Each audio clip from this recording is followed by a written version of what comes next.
Hi, this video is to provide some historical context for my Advanced Placement English 8 class, to give you a little context for the history of the literature and the history of the English language. So let's get started right away. You probably remember studying Julius Caesar and remembering that Julius Caesar, it is mentioned in the play that he defeated the Gauls, and the Gauls are also known as the Celts. You may be more familiar with the term Celtic if you're a Boston basketball fan. They're the Boston Celtics, but the actual proper pronunciation is Celtic. But they are also referred to as the Gauls, and that's who Julius Caesar defeated. And this particular part of Europe right here is where the Gauls inhabited, and so you can see that it's most of Europe. And Caesar and the Romans defeated the Gauls and pushed them all the way completely out of France. And the only thing really left of the Gaelic culture right now is up here in Scotland and over here in Ireland, and then in this little isthmus on the side of England, it's referred to as Wales. And you still see some of the Gaelic language and so forth. And what that has to do with English history and English literature is the fact that it really gives a lot of context to the very early aspects of English literature. Anytime you see this little guy here, you may have one of these hanging up in a garden somewhere. The Green Man, sort of half plant, half human, looks a little bit like the Jolly Green Giant, which also comes from Gaelic culture, believe it or not.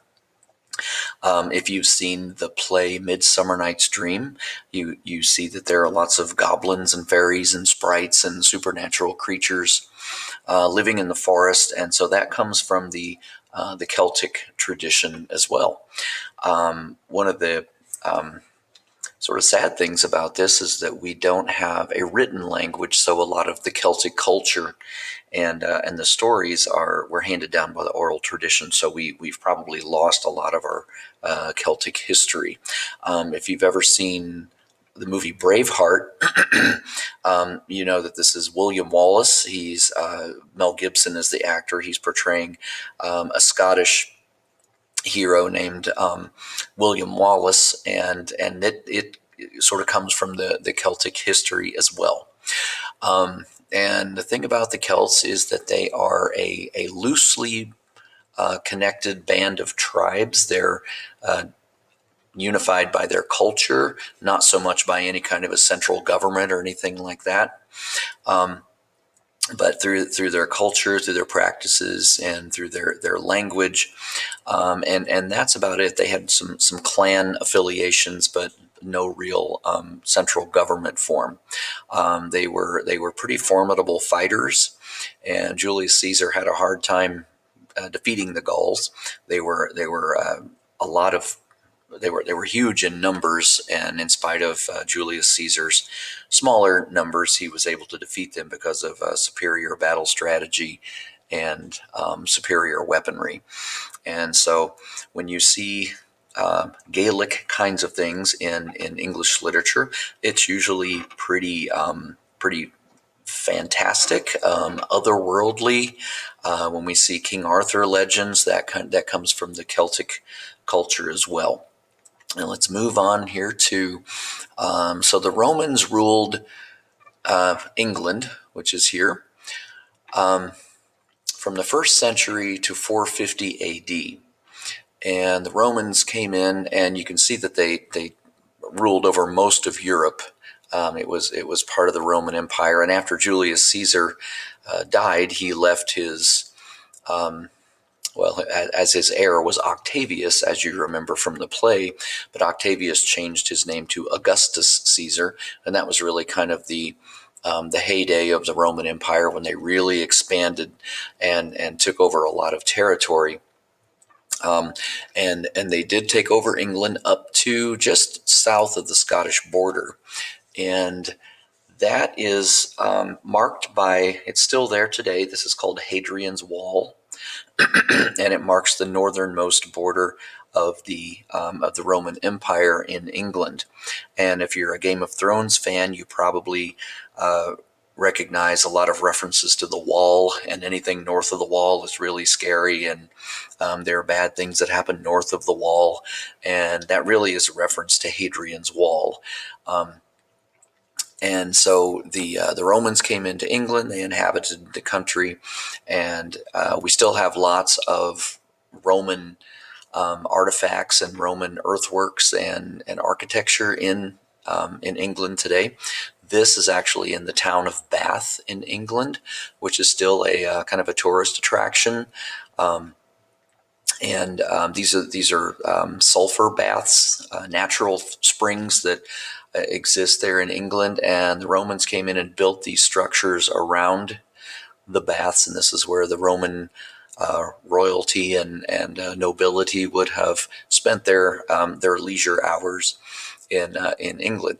And actually, there's a play called The Rivals by Richard Brinsley Sheridan, which takes place in the city of Bath. And you can still today go into the city of Bath and see these artifacts. All right, and the Roman Empire, the Romans actually left England in about 450 A.D. Because, as you have probably studied in your history classes, the Roman Empire became so big that it began to sort of crumble under its own weight. And we also know that the Roman Empire, the center of the Roman Empire, moved from Rome to over here to Istanbul, or what is today modern-day Istanbul, but was known as Constantinople at the time. And the Romans decided that they were going to get rid of some of their territories that they really didn't need or were sort of on the outskirts. And you can see that if this is the mainland of Europe, this is where most of the Roman Empire was, and of course into northern Africa as well. England's pretty far away. So England was one of the places that the Romans just sort of abandoned. And what happens when a country abandons its when a country is abandoned by its government, then it ends up with sort of a lawless clan justice kind of a situation. And there was no central government in England for hundreds of years. And so that's why we have what was known as the Dark Ages in Rome. There was no government. This is where we sort of get a lot of the fantasy kinds of things that come out of English literature. Xena the Warrior Queen and Conan the Barbarian, and some of those stories take place during that time period.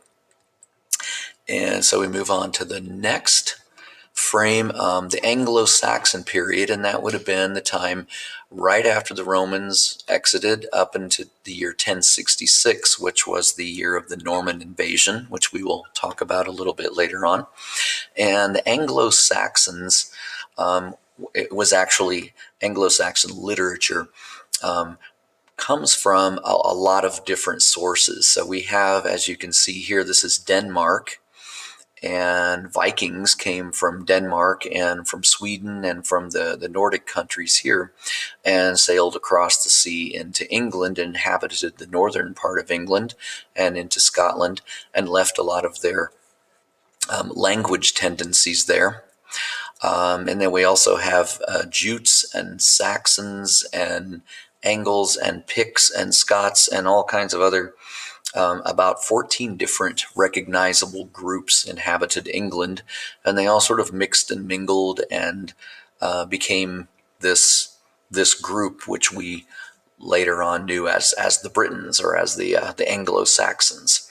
And so the Anglo-Saxon era is a pretty long period. So we're looking at 800 or so years, and Beowulf is the first recognized literary work in the English language. It's the oldest known writing in English. And believe it or not, what you're seeing right here is English. It doesn't look like anything you would recognize as English, but this is what's known as Anglo-Saxon English or Old English. And we'll get into a little more of that as we move on through the presentation. But one of the important things to note about Anglo-Saxon literature is that it's characterized by an emphasis on darkness, coldness, war, fate, and national heroes.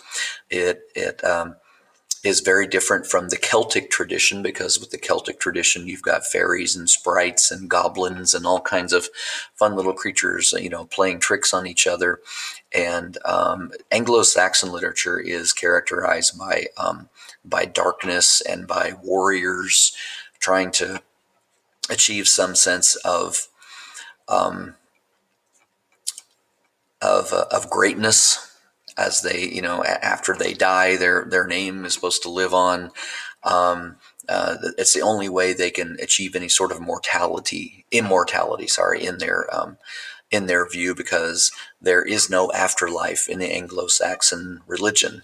The only way you can achieve any kind of immortality is by doing great things and by making your name live on throughout history. And so there's a lot of chaos, battles, warring tribes there who are left after the Roman government pulled out of England. All right, we'll move on to the King Arthur legends. And the King Arthur legends really are sort of the mythology of England. It's a series of stories that kind of define a culture and that provide a little bit of, whether it's factual or not, a sort of mythological history of England. And all historical accounts do agree that there was a King Arthur, but whether he did all the things that we see in the mythology is rather doubtful. And King Arthur actually would have been a Celtic warrior had he, if he were actually a real person. And we do see a lot of fantasy and a lot of magic and a lot of earthy kinds of things. People, this is King Arthur's half sister here, Morgan Le Fay, and Merlin, the magician. And so they do a lot with herbs and with magic spells and all kinds of things that you see. And that really is an important part of English literature. All right, we move on. And this is just a little bit of a teaser. We were talking about Old English, and this is what Old English would have looked like. And the question here says, can you figure out what this is? And I'll give you just a second to try to figure it out. Take a look at some of the words. You might recognize some of the shorter words like on and to and us and of. The shorter words didn't change much, but the longer words did. And you see some letters here also that you would not recognize. This is actually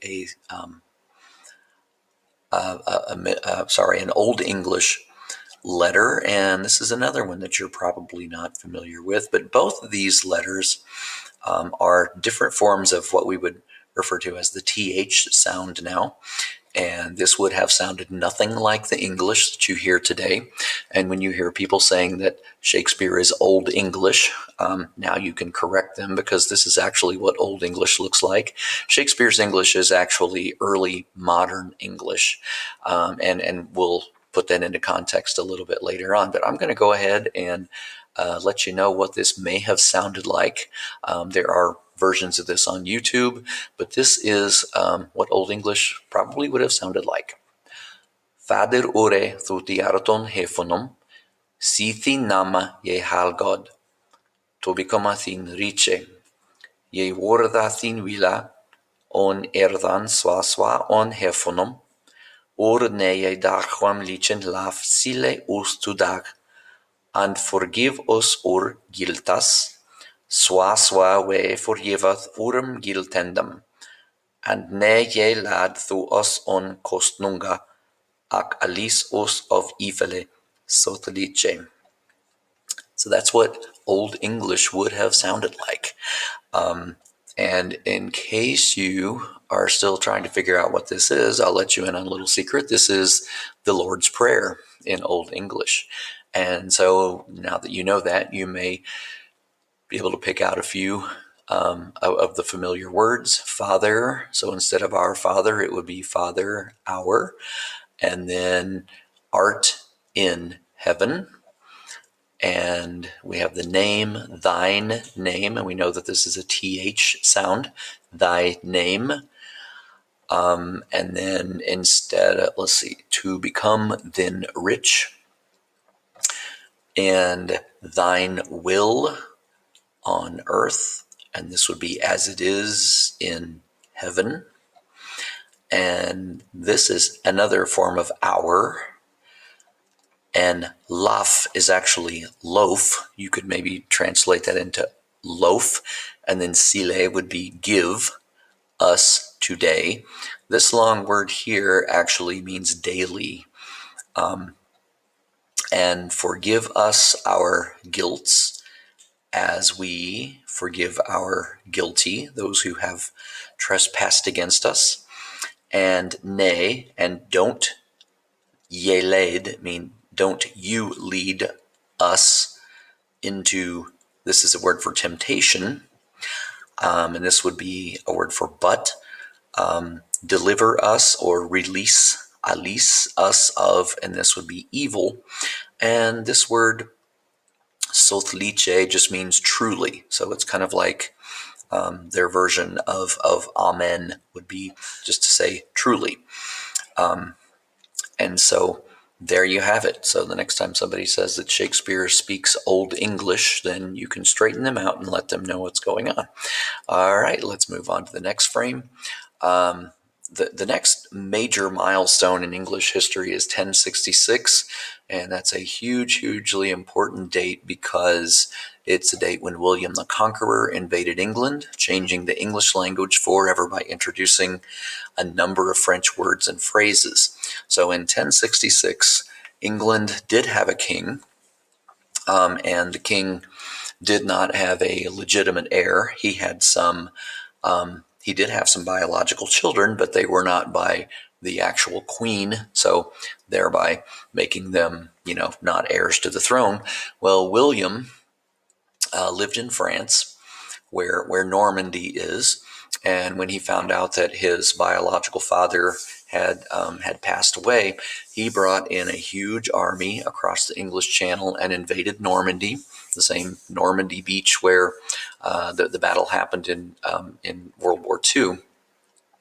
But William came in and invaded England and took it over, and this was a huge change in the English language because the French words in English became the acceptable language. So it became the language of the upper classes. The people who were the ruling classes spoke English.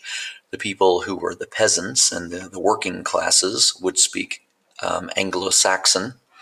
And so even today you hear that a lot of the words that we have in our language that are vulgar or unacceptable to say in public are usually derived from Anglo-Saxon. And the words that are maybe for exactly the same thing are the French variety. So if you said the word manure, which is a French word, you're probably going to be okay. But if you said the Anglo-Saxon word for manure, you might get your mouth washed out with soap.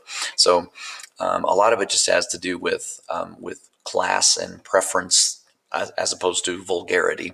So it changed the language dramatically. And it wasn't like France ruled England.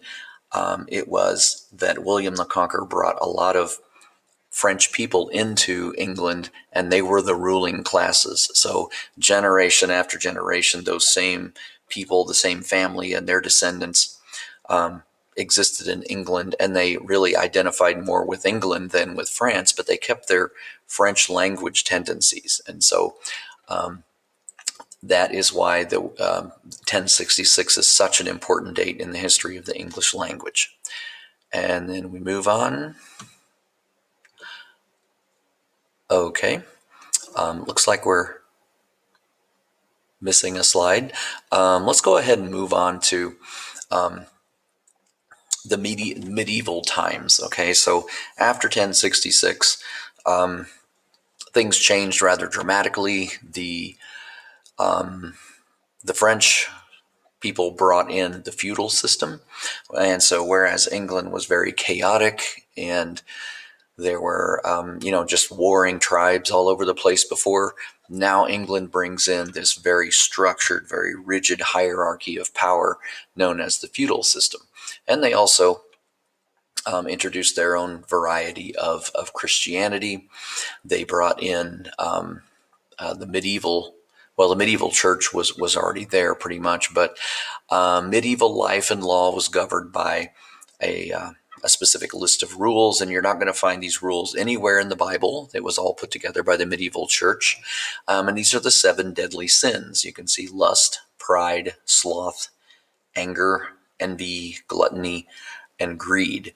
And the thing about the medieval church and medieval society was that the church governed everything. There was no distinction between church and state. A crime and a sin were pretty much the same thing, which is one of the reasons why in medieval life they did not allow a lot of theater or a lot of entertainment. And it's primarily because of these 2 sins, pride and sloth. If you are doing a theatrical production like you would see with Shakespeare, first of all, you have people on the stage pretending to be somebody else and boasting their talents and so forth, and becoming the center of attention, which would be, which would have been seen as an act of pride, but also the people watching the play would have been guilty of sloth because they're kind of sitting around and enjoying themselves. And medieval culture pretty much said that if that people were supposed to be doing just a handful of things with their time on earth. They were supposed to be working, they were supposed to be worshiping, and they were supposed to be eating or sleeping, and that was about it. Anytime that they were experiencing any kind of joy or entertainment, then they were guilty of sloth and all these other things that you see here with the 7 deadly sins. You notice that in medieval art, you very seldom see real likenesses of people. The pictures are really sort of cartoonish and not very accurate. And so Middle English, we have, let's see, I must have lost my Chaucer slide, but this actually comes from the Canterbury Tales, and the Canterbury Tales was a series of stories written by Geoffrey Chaucer, and these stories were told by a group of religious pilgrims, and they were on their way to the Archbishop of Canterbury, but they're riding on horseback. Most times, when you're on a pilgrimage, you're supposed to be walking, and it's supposed to be exhausting and painful, but these pilgrims are just riding on horseback. So this comes from Chaucer's Canterbury Tales, and each one of these religious pilgrims is supposed to be telling a story. And that's how they entertain themselves on their way to Canterbury. And the host challenges the pilgrims to tell a story, and it was sort of a contest, and whoever told the best story would be treated to a dinner and a night at his inn or something like that.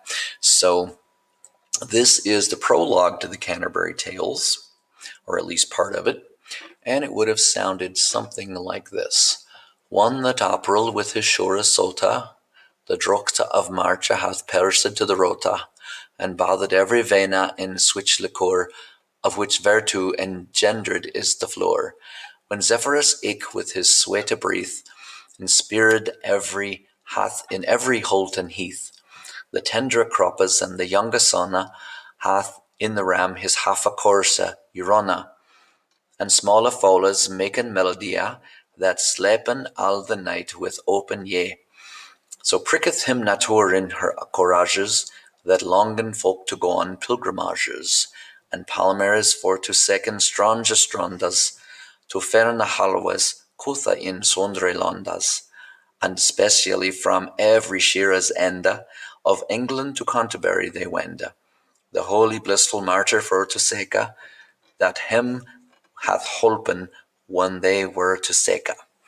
Okay, so you probably don't know what any of that means, but you can see that it looks a little bit more familiar than Old English. This would have been considered Middle English. So that in April showers, right? The drought of March had pierced to the root. So in March, it's pretty dry. In April, it rains and it pierces the ground to the root and bathed every vein. And the vein would be like a root in liquid, of which virtue engendered is the flower. So when rain falls, it causes flowers to grow. And when Zephyrus, and Zephyr is the Greek god of wind, Eke with his sweet breath. So when the winds of the Zephyr blows his winds, it inspires in every holt and heath. And holt and heath would have been small towns and countryside villages. It causes the tender crops to grow. And the young ram is half grown, he has half run his course. And small fowls, little birds, make melody. And these birds sleep all night with open eye, with one eye open. And so at this time of year, when all this stuff happens, this is when nature inspires people to go on pilgrimages. And palmers for to seek strange strands. So these are palmers, and having a palm frond like you may do on Easter Sunday or on Palm Sunday is kind of a symbol of a pilgrimage.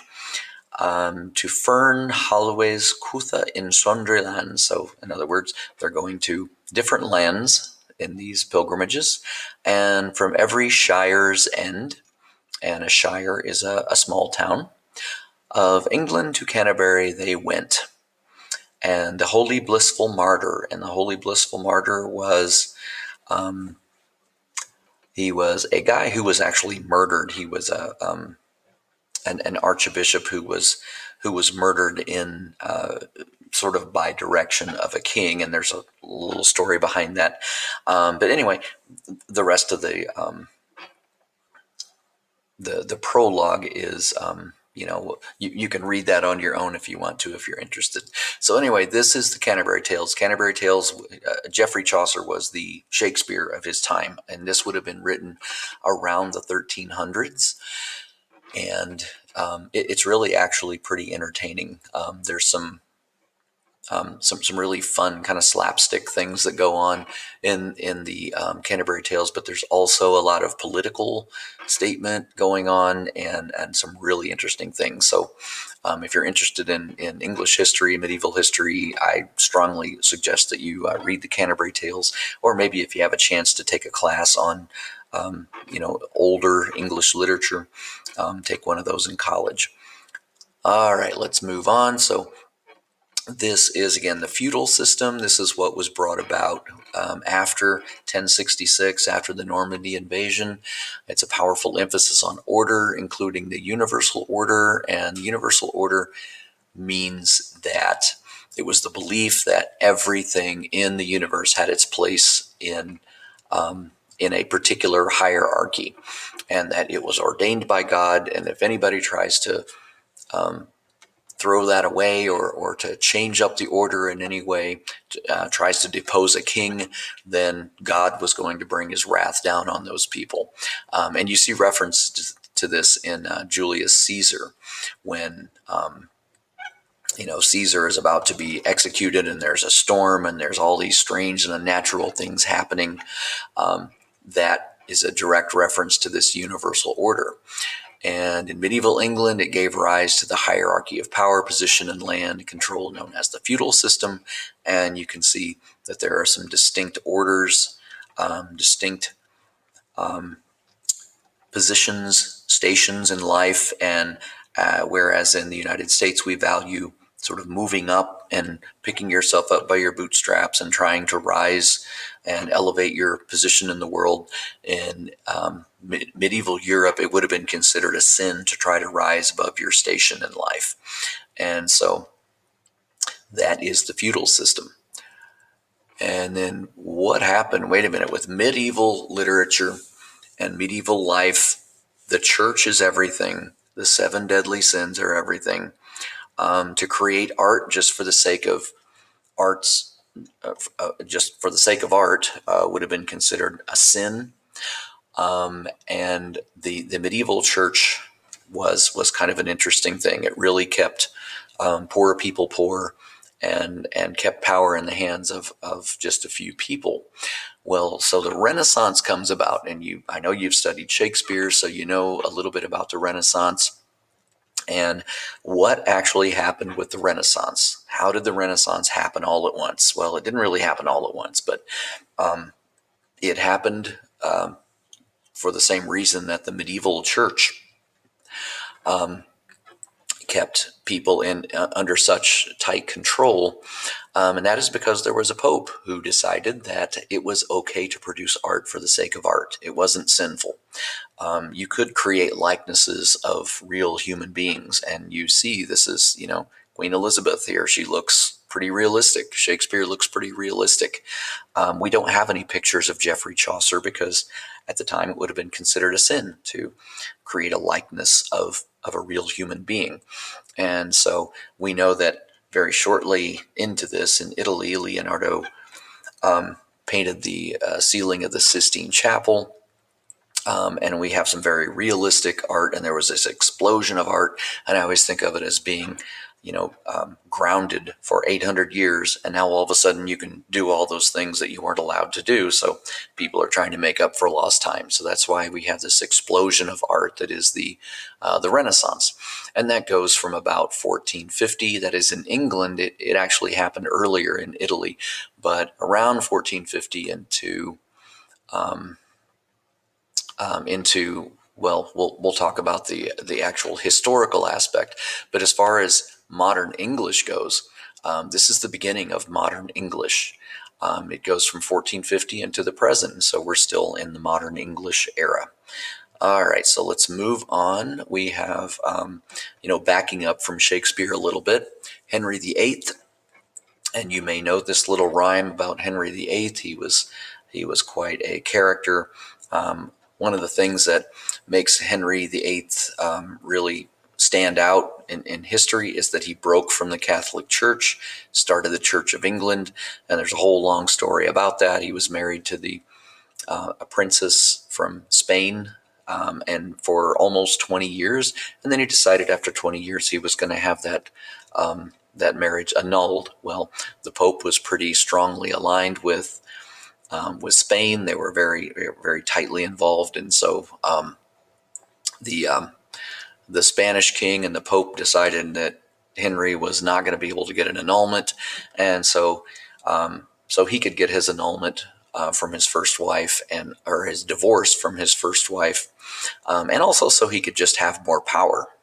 He broke away and he divorced his first wife, but that was only after he had a daughter, Mary, with her, and then he beheaded his second wife, and then his third wife died of natural causes. He divorced his fourth wife, beheaded his fifth wife, and then lucky number six survived and outlived Henry.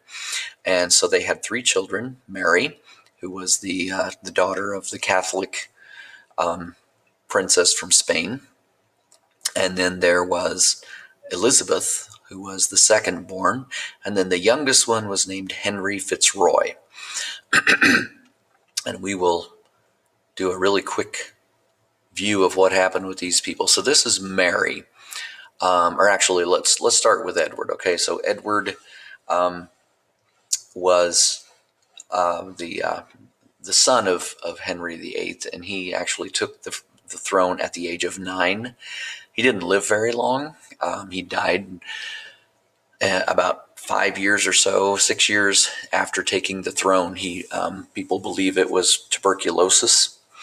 And so after he died, then Mary took over, and Mary is commonly known as Mary Tudor, or that's her name was Mary Tudor, but she's commonly known as Bloody Mary because, as we know, King Henry broke away from the Catholic Church. Well, Mary was the daughter of the Catholic Spanish princess, And so she wants to bring back Catholicism.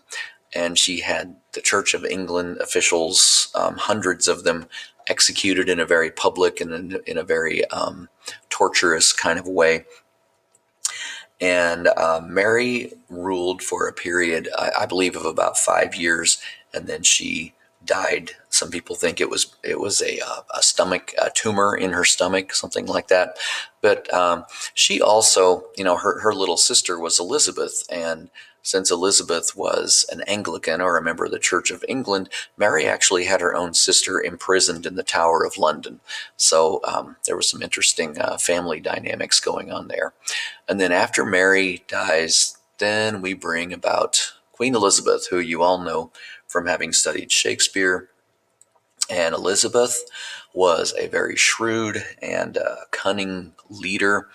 There were three different factions, religious factions in England that had been sort of battling back and forth. And Elizabeth was able to appease all those different sides and bring people together and have a period of about 45 years or so of relative peace in England. And we know that Shakespeare's career happened under or at least began during the reign of Elizabeth. And it was fortunate for him because it was a relatively peaceful time in England. And so Elizabeth is known as the Virgin Queen, only because she was never married. The whole virgin part, I don't know. That's all up to the historians to figure out. But we know that she was never married because, getting married would mean she'd have to share or relinquish some of the power, her power, to the husband. And so Elizabeth has been immortalized in all kinds of literature. Edmund Spenser wrote The Fairy Queen, which was a sort of mythological tale of Queen Elizabeth. She had lots of pictures painted of herself in all kinds of royal garments and really elaborate outfits and so forth. But she really was she knew a lot about battle strategy. She knew a lot about war. And under Elizabeth, or before Elizabeth, the Spain was pretty much in control of the sea routes and was the most powerful country in Europe. But under Queen Elizabeth, for lots of different reasons, England actually became the most powerful country in Europe. And then, of course, Queen Elizabeth passed away in 1603, and she did not have a child, so she was not able to pass along her throne to somebody else until just before she died. She named King James of Scotland as her successor, which was kind of ironic because King James I was the child of Mary, Queen of Scots, who some people claim tried several times to have Elizabeth assassinated. So some interesting things going on there. All right, and then we have, so here's James I. And James did a lot of interesting things. He was actually Shakespeare's official patron. And so we know that Shakespeare wrote most of his literature under, actually most of his good writings were under James I. His career began under Elizabeth, but then King James I was much more of a patron to the arts and so forth. So he had a much more direct role in Shakespeare's productions. And King James also commissioned the construction of the King James Version of the Bible, which most of us just call the Bible now. And King James also was dealing with three different religious factions: the Catholics, the Church of England, and the Puritans. And it was largely to appease the Puritans that King James came up with this commission of people who put together this King James Bible. Prior to that, there were several different versions. There were lots of different scriptures that people were sort of adding and subtracting and interpreting on their own and so forth. And so this is the kind of the standard Bible that people use today. And then after King James died, King Charles I takes over. And Charles I, inherited a whole lot of problems that were sort of swept under the rug by Elizabeth and James the First. And poor King Charles, the Puritans gathered more and more power, and they were ready to overthrow the monarchy in England, and they did. They executed King Charles the First, and King Charles the Second was his son was exiled into France, and so King Charles the First was overthrown and beheaded by the Puritans. King James the Second, who was actually a Catholic ruler, and he ruled for a short period of time. This is after Charles II, and we'll talk about the Bloodless Revolution. It's in the introduction to your textbook. So a lot of history going on there. We're doing just a very cursory view of this. So let's move on. And this is the Puritan takeover of England. And this is Oliver Cromwell, who you may have studied in your social studies classes. And he ruled not as king. He refused to go by the title of king, and he referred to himself as Lord Protector. And he ruled over England for a period of about 11 years. He had King Charles I beheaded. One of the first things that the Puritans did was to shut down the theaters, because the Puritans are really big on kind of going back to the medieval church. They did not believe in idleness. They did not believe in entertainment. Anything that was fun, anything that was flashy or showy was considered sinful.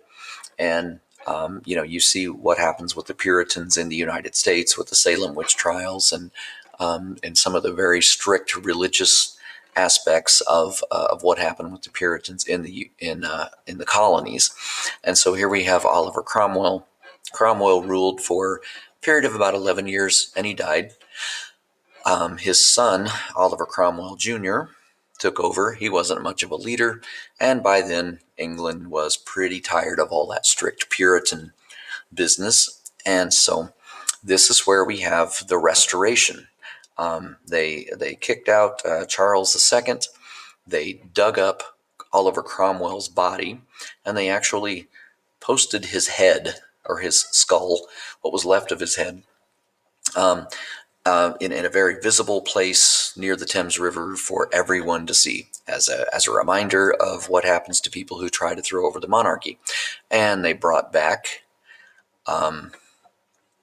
King Charles II from France, and that was what we call the Restoration. But here are the three different religious factions that were happening in England. The Catholic Church, of course, which ruled until Henry VIII took over, and then Henry started the Anglican Church, or the Church of England, and then we have the Puritans who took over later on. So you can see just a little bit of visual depiction of that. And then we move on, and now we have the Restoration, which is going to look very, very different from that Puritan era. Here's Charles II. He's been in France all this time. He's grown up in France. He's been attending theater in France. He's been partying and having a really good time in France, and growing his hair and and wearing some very lavish outfits. And I think one of the things he wanted to try to do was to do everything that was anti-Puritan. And he wanted to have fun. He wanted people in England to have fun. He wanted to bring back the monarchy. One of the first things he did was to bring back the theaters. And under King Charles II, not only did he bring back the theaters, but he also was really fond of really elaborate costumes, really elaborate wigs. And one of the most important things was that women actually played the parts of women characters. You know that in Shakespeare's time, young boys played the parts of women, which seems a little strange. Why would you not have a woman playing the part of a woman? But that's what Charles did. He brought back the theater, and he allowed women to play the parts of women. And he was very fond of theater, and he did everything he could to build more theaters and to encourage the arts. And so this is what we refer to as the Restoration. And that's really where our our class begins with the Restoration around the year 1660. And after, let's see, after Charles, well, we can go ahead and take a look here. After Charles died, his brother, James II, assumed the throne, but James was a Catholic, and so the people were pretty tolerant of him for a while. But then after he and his wife produced a male heir, then all of a sudden people got a little nervous about the Catholic Church taking over England again, and they decided, word got around, and James decided he was, rather than to be deposed and beheaded, he decided he was going to disappear and take his family and go elsewhere. And this is actually a picture of King James II's armor, and it is still, you can see it today in the Tower of London in London. All right, and then after he left, we have William of Orange and Mary, and William and Mary College in Virginia is actually named after these two. A lot of things on the East Coast of the United States are named after monarchs. We know that North and South Carolina are actually named after the two Charleses, Charles I and Charles II. And after William and Mary, that's about as far as we're going to go with the monarchs right now. But one of the important things about the Restoration is that it also coincided with the Age of Reason. And there was a lot of science, a lot of scientific experiments, a lot of scientific methodology was developed during this time. And one of the things that King Charles did was to create this organization called the Royal Society of London for the Promotion of Natural Knowledge. And in class, we will refer to it as the RSLPNK. But it was a bunch of people who got together, and some of them were scientists, some of them were writers, some of them were religious leaders. There were all kinds of different sort of a think tank people who got together and did experiments. I mean, it was a little bit like NASA today. They were a government-sanctioned group of people who were problem solvers, and that's really where a lot of our science comes from, the science that we use today. People like Sir Isaac Newton were members. Samuel Pepys was a member. Lots of the scientific names that you know from chemistry and physics and biology. A lot of the words are derived from people who lived during this particular time period. All right, then we move on, and there's another couple of phrases that we need to understand. The neoclassical age. This time period is sometimes called the neoclassical age because classic literature, classic music was experienced a resurgence. The Age of Reason, this time period is sometimes referred to as the Age of Reason because prior to this time period, scientific experimentation, the scientific methodology that you all use in your science classes was sort of in doubt. There was a lot of questioning about science, and it is all referred to as the Augustan Age because, as we mentioned before, after the reign or after Julius Caesar, there was his nephew Octavius Caesar who changed his name to Augustus Caesar, and there was a big important time period of prosperity, and this particular time in England was also a time of prosperity. So somebody decided to call it the Second Augustan Age. So that's why you hear it referred to as the Augustan Age. So we have the Restoration, we have the Augustan Age, we have a guy named Dryden who was.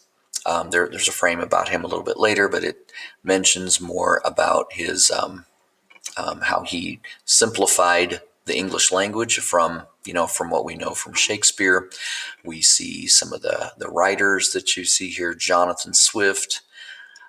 Jonathan Swift was a satirist. Joseph Addison was a journalist. And there's a whole lot to say about this particular frame, but we'll we will move on. We're just going to do a kind of a basic rundown. One of the major components of Restoration literature is satire, and we use the word satire today in rather a loose way, but in its truest sense, the satire is a genre of literature that attempts to bring about social change by holding up the norms of society to ridicule. It targets social institutions. So a social institution is any sort of recognizable official group. Family is a social institution. Religion is a social institution. Government is a social institution.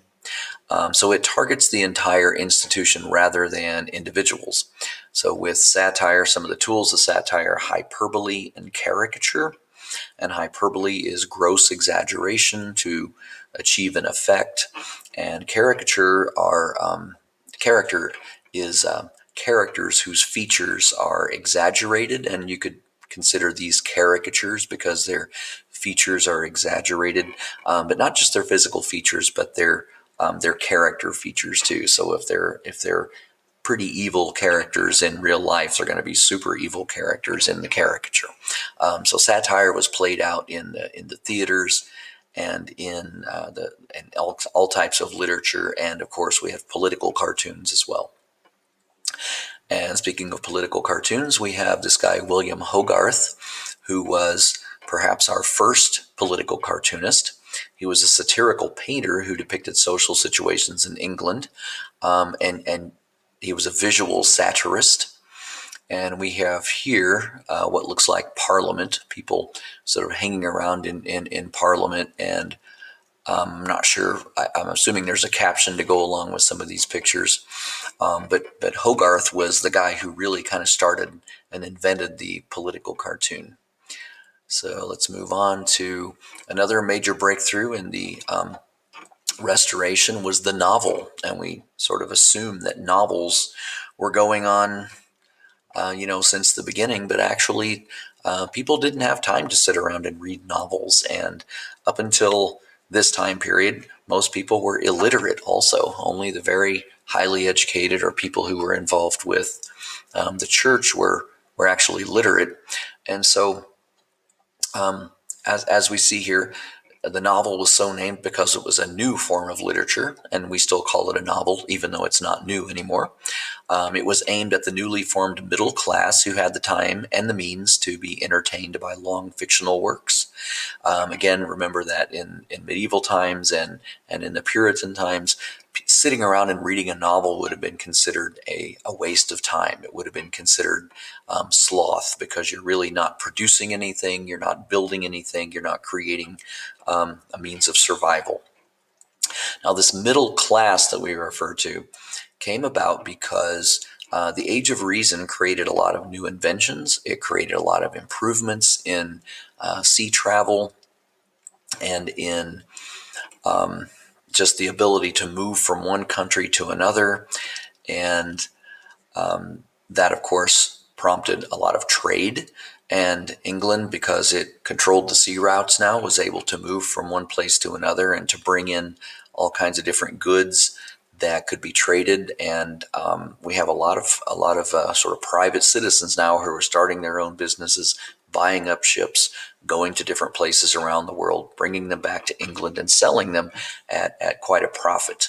And so this newly formed middle class means that middle class actually means that the fortune was derived from business rather than from the aristocracy or from an inherited title and inherited land. And so these novels that people were reading, most of the time they were sort of soap opera types of stories. They were fictional, they were sentimental. There was a lot of sort of, sappy love story kinds of things going on. And you'll see those being satirized in the Rivals. So let's move on to the next frame. Poetry during the Augustan Age was public rather than personal. What we know about poetry today is really sort of philosophical and introspective, and it explores what it means to be human, and all those things we think about with theme. But neoclassical poetry was really was pretty personal. A lot of times, the poetry was kind of cliche. It was written for specific occasions. It was very different from the Romantic poetry and Renaissance poetry. So, a poem may have been commissioned, to as a I don't know, the coronation of a king, or maybe the christening of a ship, or some public affair like that. That's kind of what poetry became. Although there was a few, there were some poets, the Cavalier poets and so forth, where, they wrote a lot of love poetry and so forth, but just kind of a departure from what we normally think of as poetry. All right, and this is what we were talking about before with the middle class. Keep in mind, when we talk about middle class, we are not talking about people whose income falls in the middle range. Middle class means those who have made their living through trade, business, and industry rather than through the inheritance of land and title. Many middle-class businesses had more money than the aristocracy, which upset the balance of power and really was kind of a shock to the system, because aristocracy, the kings and the queens and the people who had inherited titles, had so much power for so long, and now we actually have people who are sort of building their own fortunes. So keep in mind that in this context, middle class does not mean people whose incomes are somewhere in the middle like we think of today.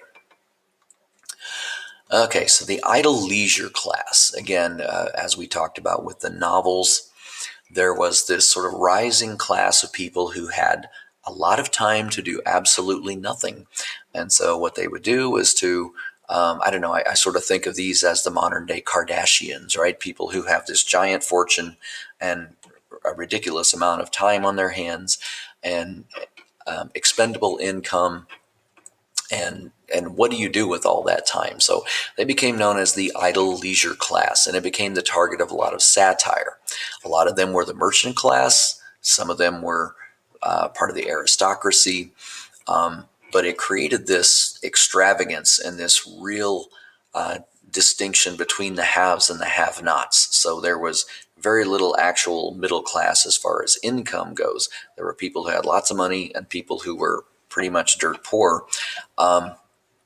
But the idle leisure class was this class of people who spent a lot of time doing a whole lot of nothing. And when we get into Pride and Prejudice, we get into The Rivals, you're going to see a lot of what goes on with this idle leisure class. All right, these two guys, we're not going to say a whole lot about them, but Samuel Johnson was famous for a lot of things.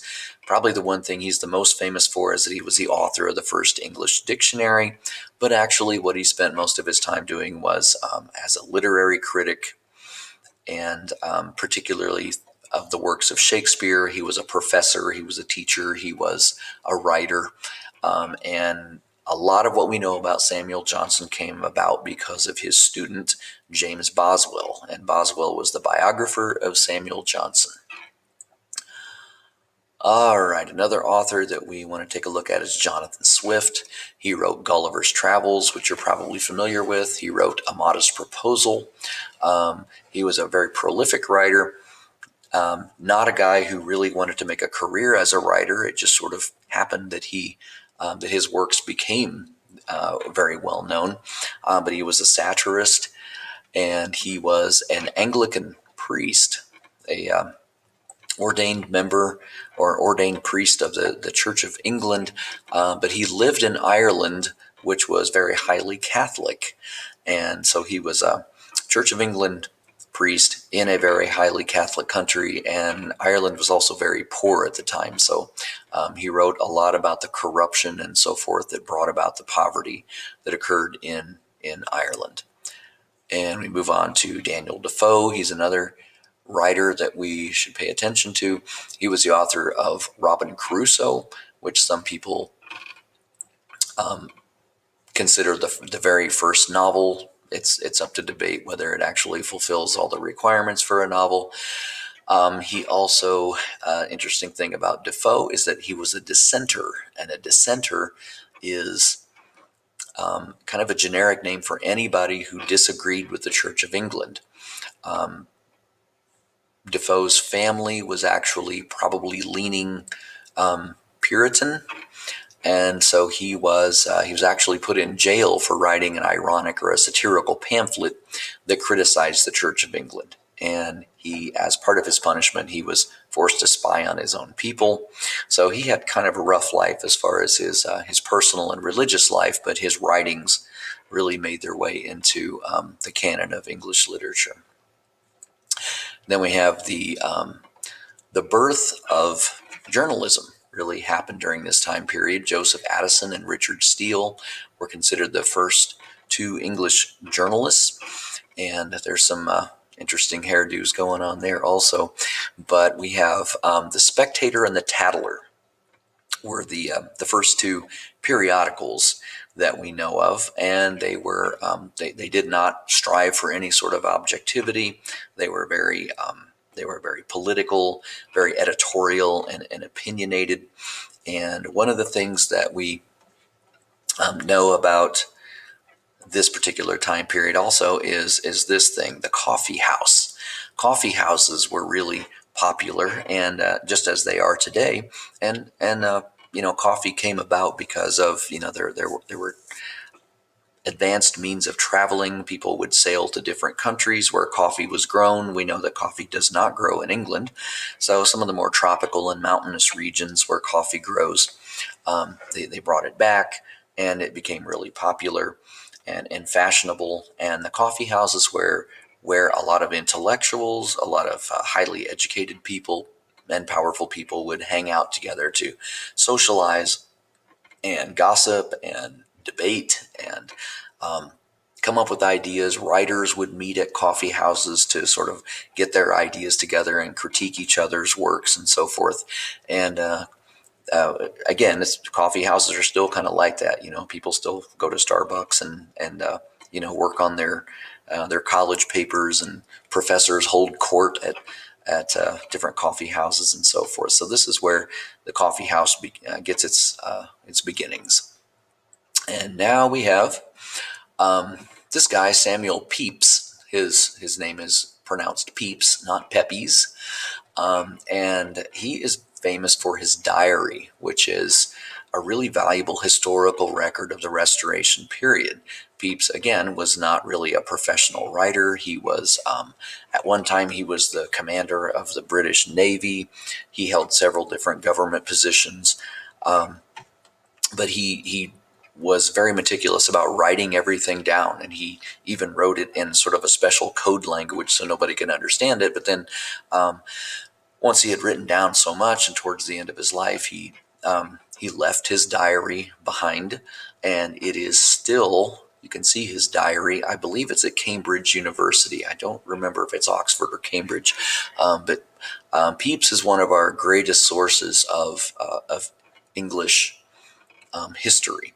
And because it was a diary, because it was not read or created for public consumption, it's very candid, it's very honest, it's very casual. And so you get to see a lot of colorful language and personal kind of anecdotes going on in his diary. And we have there I am in London, and there's a place there in London, really close to the Tower of London, called the restaurant is called Hung, Drawn, and Quartered, and so that's why I decided to put that there. Pepys wrote a lot about the plague and about the Great Fire of London of 1666, which was a really, really huge, important historical event in the history of England. And we're going to read a little bit about Samuel Pepys from his diary as we move into the semester. All right, here we go with John Dryden. Unfortunately, we're not going to have time to read anything by Dryden, but he was a really important part of the Restoration. And John Dryden did it all. He wrote poetry, plays, novels, essays, criticism. He was part of the RSLPNK. and he helped change and simplify the English language. Really took some specific intentional measures to simplify the language and to make written English much different from what we had seen before. And we finally wrap this up with the Restoration kind of gives rise because of all the scientific developments and so forth that were created during the Restoration, gave rise to the Industrial Revolution. So, science gives us physics, and physics gives us machinery, and machinery creates the Industrial Revolution. And you would think the Industrial Revolution would have been a good thing, and it was in a lot of ways, but it also came with problems. It depended. The machines depended on really dirty, poisonous coal. Pollution was really a major problem, and you may have read some of the stories about how the Thames River became so full of pollution and sewage, and the air became so polluted that London was almost uninhabitable there for some time. Child labor and abuses came about. A lot of people were forced from their farms into the crowded, dirty cities, and this gave rise to the Romantic movement of the early 1800s, the late 1700s into the early 1800s. And that's really where we sort of draw the line at the end of the Restoration period. So I realize that's a really lengthy history, but that's kind of provides the background for everything we're going to do this semester. So I hope that helps.